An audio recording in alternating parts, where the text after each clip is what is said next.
Buenos días, muchas gracias a las autoridades del primer Congreso Internacional de Gestión Evaluativa. Mi nombre es Martín Aiello y soy docente de la Universidad Nacional de 3 de Febrero en Argentina y también colaboro con el doctorado en Gestión Evaluativa de la universidad.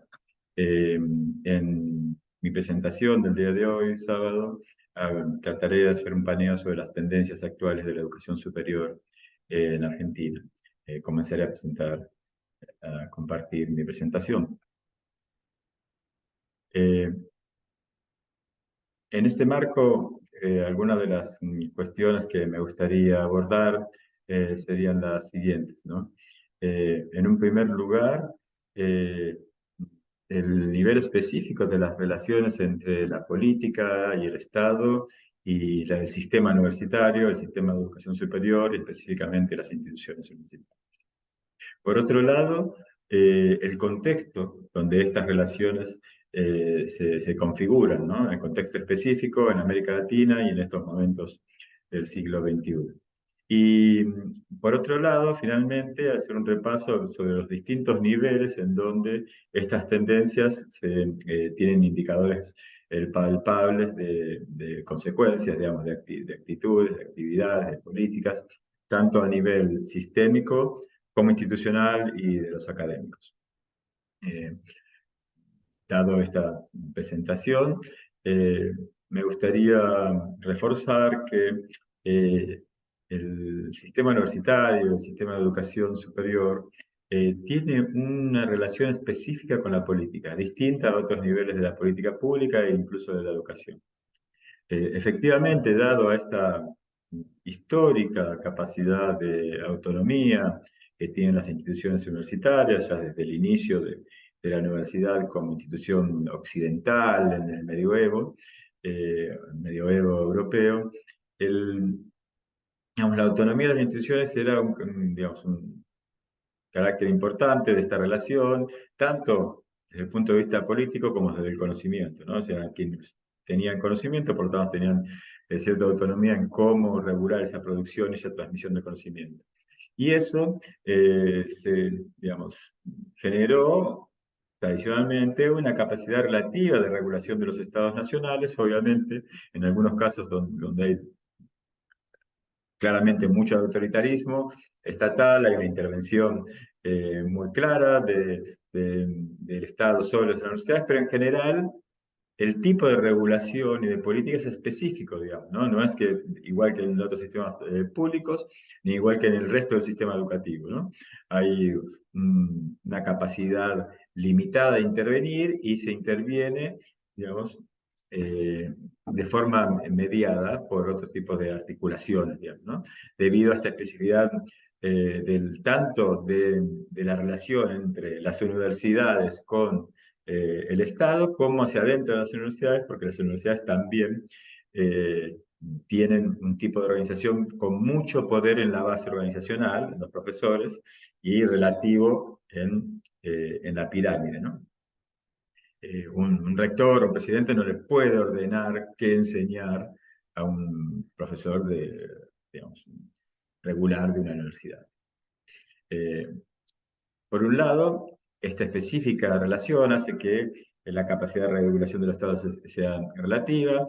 Hay históricamente un vínculo entre el Estado, la universidad y la sociedad, digamos, cómo la universidad se vinculaba con estos distintos actores, ya sea con las demandas del Estado o con las demandas de la sociedad, en distintos contextos. Algunos entienden la demanda de la sociedad como digamos, se vincula con el mercado, otros con las políticas sociales, digamos, y depende digamos, su concepción de la necesidad de este vínculo, y también es algo específico de las tendencias en la universidad, es cómo se regula este triángulo entre sociedad, Estado y universidad, ¿no? Que es histórico en el devenir y que muchos teóricos lo han señalado. A su vez, la universidad se funda como una institución internacional. Quiere decir que más allá de la regulación pública del Estado, y eso hace también un límite a la regulación estatal, el tipo de conocimiento que se produce y que se transfiere es internacional, tiene un valor internacional. propio del tipo de institución, que lo hace también específico en su regulación, sus tendencias y demás. Tanto sea por su vínculo con el conocimiento, la producción de conocimiento, con la transferencia, y entre los propios académicos y disciplinarios que trascienden en el nivel local y el nivel nacional. Esto genera una serie de, sobre todo a fines del siglo XX, del siglo XXI y en principios del siglo XXI, genera una serie de estrategias de regulación por parte del Estado. A la regulación directa se comienza digamos, a pensar en tipos de regulaciones mediadas. Una de las políticas de incentivos, o sea, incentivar indirectamente a las instituciones para que hagan algo. Si uno quiere que las instituciones se vinculen, por ejemplo, con la investigación, con la incorporación de tecnología, con la solución de problemas productivos, etcétera, etcétera, se las premia para que y se las orienta financieramente para que cumplan con esas metas. Pueden ser las instituciones o los mismos actores académicos. Lo que muchos ya me han escuchado hablar en otras conferencias o en el seminario, lo que es la evaluación ex post, o sea, la evaluación de la calidad, que es una forma de control a distancia de las actividades universitarias. Las políticas de informismo, o sea, la promoción de modelos institucionales para el seguimiento de patrones más generales, ya sea estatales o internacionales, y la autorregulación, la promoción de la autorregulación a partir de que la universidad revise sus proyectos y demás, también vinculado con la evaluación ex post. Y fundamentalmente en los últimos años han aparecido una cantidad importante de normativas, leyes, incluso artículos constitucionales, donde se incorpora la regulación universitaria, ¿no? Incluso se incorpora la autonomía de la universidad para autorregularse, ¿no? O sea, hay una serie de normas en los últimos 30, 40 años que se han generalizado en todos los países de América Latina. Por lo tanto, y dicho esto, me gustaría también concentrarme ahora en el contexto de estos cambios, ¿no? Eh, los contextos de masificación, ¿no? De aumento de la cantidad del- de la masa de estudiantil que llega a la universidad, ¿no? Que hemos pasado de menos del 10% o entre el 10 y el 15% en algunos países a más del 20, más del 30%, lo que genera un problema específico, la diversidad, digamos, ¿no? La diversidad tanto de instituciones como de tipo de estudiantes y de tipo de docentes que tenemos, no son homogéneos, sino que hay una serie diversa de sujetos. Digamos, una promoción en los últimos 3 años de que como el Estado ya no podía abarcar toda la necesidad o la demanda universitaria por parte de la sociedad, se ha recurrido a que esta diversidad también ha incorporado una mayor masa de instituciones de carácter privado. Esto obviamente dependiendo de cada país, hay países donde es mucho más fuerte, en Brasil, en Colombia, en Chile, y países que no es tan fuerte como en Argentina, y países que es muy limitada en la cantidad de estudiantes, por ejemplo Uruguay. Pero en este contexto hay un proceso de privatización y democratización e inclusión, esto es propiamente de los últimos años, que implica que la entrada de la universidad no implica un proceso inclusivo democrático, sino que hay que preocuparse por cómo estos sujetos se mantienen en la universidad y se gradúan, y por otro lado, qué tipo de sujetos están entrando y cómo excluimos a sujetos tradicionalmente exclusivos, ya sea por cuestiones culturales, económicas, de origen socioeconómico, de origen racial, etcétera, etcétera. Entonces hay una preocupación, o de género, por ejemplo, hay una preocupación por la inclusión de los sujetos, de la diversidad de sujetos en la universidad. Esto, como ya decíamos, generó una nueva ola de regulaciones estatales, la diversidad de instituciones generó un problema digamos, de analizar la calidad de estas instituciones y, por lo tanto, estrategias para evaluar instituciones, programas, carreras, incluso personas, digamos, ¿no? O sea, los propios académicos, sobre todo, en su función de docencia, pero sobre todo en su función de investigación. A su vez, después de la pandemia, esto es, es algo remanido, pero es bastante importante remarcar el impacto de las tecnologías digitales en la educación y en la investigación ha sido muy importante en los últimos años, primero con los programas virtuales, después con los programas de procesamiento de datos para la investigación también, y ahora, digamos, con la inteligencia artificial que está, eh, diría yo, impactando en la docencia, por un lado, ¿no? Cómo entendemos la docencia universitaria, el vínculo estudiante y la acción pedagógica, pero también en la investigación.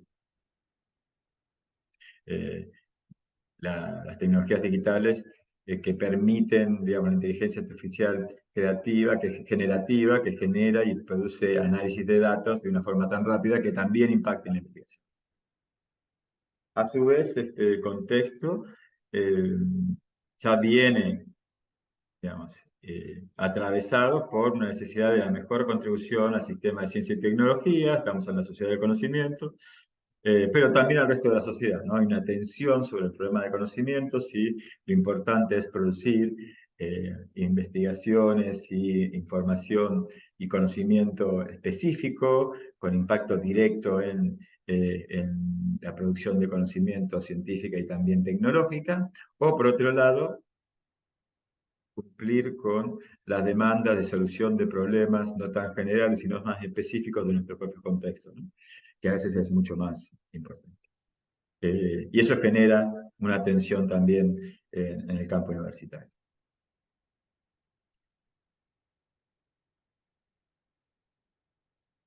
La masificación implica eh, para las universidades una serie de procesos. Por un lado, pasar de la universidad de élite a la universidad de masas extendida genera un problema de cantidad de estudiantes, de cantidad de docentes, de nuevo tipo de estudiantes y nuevo tipo de docentes, ¿no? Como, digamos, hacer que esos estudiantes sean universitarios, que no tengan la misma tradición, etcétera, etcétera. Por otro lado, en el siglo XXI, este proceso de masificación, como ya lo hemos dicho, no implica solamente que los estudiantes estén en la universidad, sino implica una efectiva democratización e inclusión de la universidad, ¿no? Esto quiere decir generar políticas institucionales para estos nuevos estudiantes, ¿no?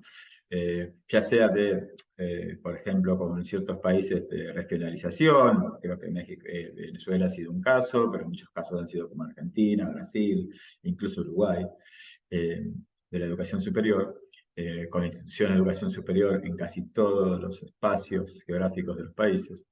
Y por otro lado, sistemas de cuotas, claramente el caso más claro es el de Brasil, digamos, ¿no? De cuotas originales por la clase social, por socioeconómica, de origen étnico, ya sea afro-brasileño, nativo brasileño, etcétera, etcétera.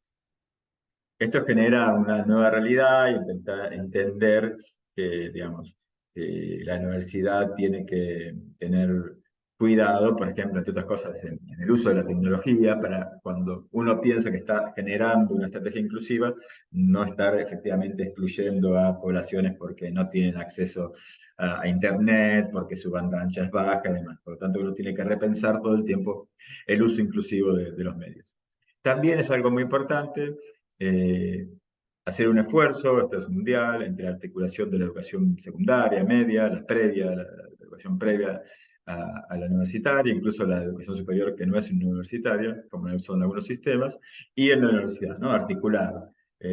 No sea algo aislado, no sea un espacio extranjero para aquellos sujetos eh, que están accediendo actualmente a la universidad. ¿Qué estrategias se están planteando las instituciones actualmente? Por un lado, seleccionar y promover y evaluar en un sentido amplio a los docentes, ¿no? Es decir, eh, todo este conocimiento que se está desarrollando sobre la evaluación de los actores y digamos, del desarrollo profesional, es muy importante aplicarlo sistemáticamente a las instituciones, no de forma automática, sino crítica y pensada y adaptada a su proyecto institucional. Eh, a su vez, tener en cuenta la importancia del papel de la formación docente, tanto en relación a su función como investigadores, como su función como docentes. Ustedes saben que la mayoría de nosotros hemos sido formados en un área disciplinar y no en cómo ser docentes en la universidad o cómo ser investigadores en la universidad. Por lo tanto, eso, digamos, permanentemente tiene que estar revisto y permanentemente esa formación tiene que estar asociada con cómo uno selecciona, promueve y evalúa a los actores que están trabajando en esa institución, que es la universidad, y por lo tanto también qué rol estratégico tiene una planificación amplia, digamos, de la formación. A su vez, también es muy importante eh, este tipo de conocimiento aplicarlo a los estudiantes, o sea, cómo nosotros seleccionamos, admitimos, promovemos y evaluamos en un sentido amplio a los estudiantes. Eh, tanto de grado como el de tanto de grado, pregrado, digamos, con grado decimos aquí en el área del Río de la Plata, al pregrado como en el posgrado. Y a esto me refiero con eh, entender, seleccionar no significa solamente tomar una prueba de acceso. Lo importante es cómo generar que estos estudiantes se conviertan en estudiantes universitarios y cómo generar que la institución aloje a estos estudiantes universitarios que en muchos casos han sido históricamente excluidos, ya sea por su nivel socioeconómico, cultural, discapacidades, de género, por disponibilidad de tiempo, etcétera, etcétera. Y estratégicamente las universidades se tienen que pensar inclusivamente. Y por otro lado, esta inclusión tiene que estar vista también en la especificidad de cada uno de los campos disciplinares, ¿no? Cómo se piensan estos campos disciplinares, cómo se piensan combinados, cómo esos campos disciplinares no tienen que ser aislados de la sociedad y del tipo de perfil de estudiantes, sino que tiene que, esta influencia y esa mirada específica tiene que estar articulada también con un proyecto de institución educativa. Eh, Finalmente, eh, lo que es muy importante para mí es poder centrarnos en también cómo esto configura nuestra actividad académica, ya sea que seamos gestores, pero también somos profesores universitarios, muchos de nosotros, y por lo tanto, cómo estos cambios y estas tendencias cambian la, nuestra actividad académica.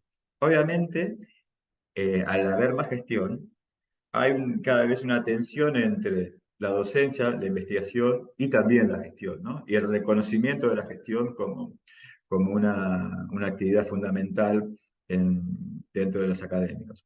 Pero por otro lado también entender que tenemos que producir conocimiento, pero no solamente producir conocimiento es lo que más se tiene que valorar, como pasa en algunos sistemas, por ejemplo, Chile, México y demás, donde está sobrevalorada la función de producción de conocimiento, o sea, de investigación sobre la de docencia, sino entender que también deberemos balancear esta producción de conocimiento, estar vinculados con cómo se produce conocimiento para ejercer la docencia.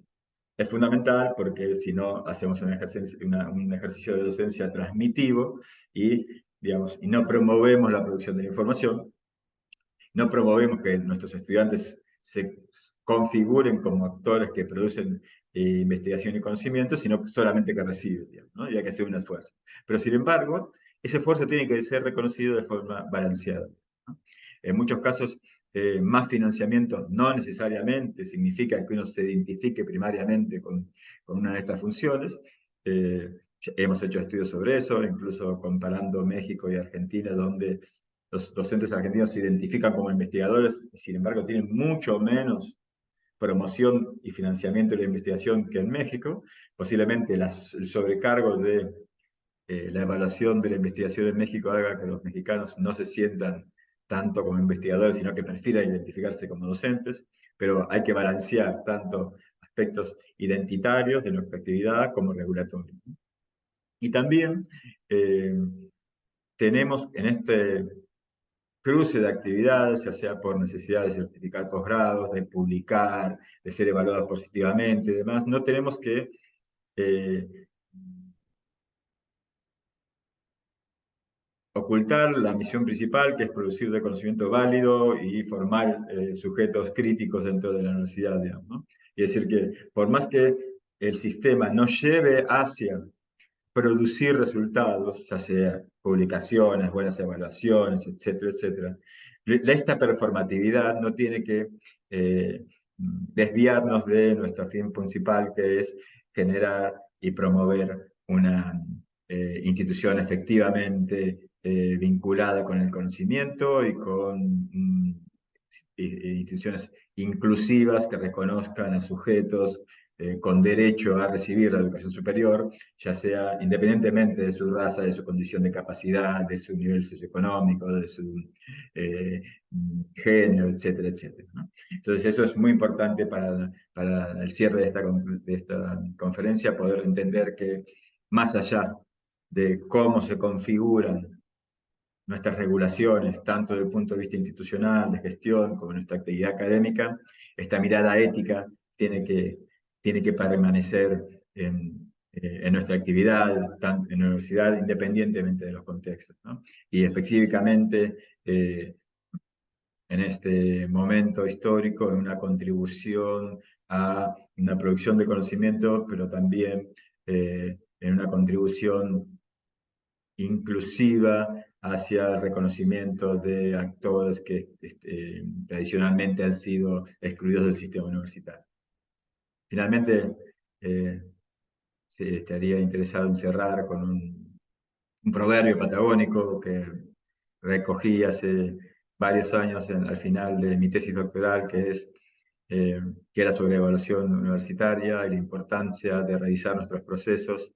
Y bueno, eh, allá en el sur, mucho más al sur donde estoy yo, donde actualmente hace bastante frío, eh, dije un proverbio patagónico que es siempre es bueno mirarse en su propia sombra, ¿no? Siempre es bueno revisar nuestras prácticas, siempre es bueno ver en nuestra sombra el reflejo de nuestras actividades y a eso los animo, a poder eh, revisar permanentemente nuestras actividades académicas, nuestras políticas de evaluación y nuestra gestión para mejorar a nuestra institución. Muchas gracias, espero que les haya servido la conferencia.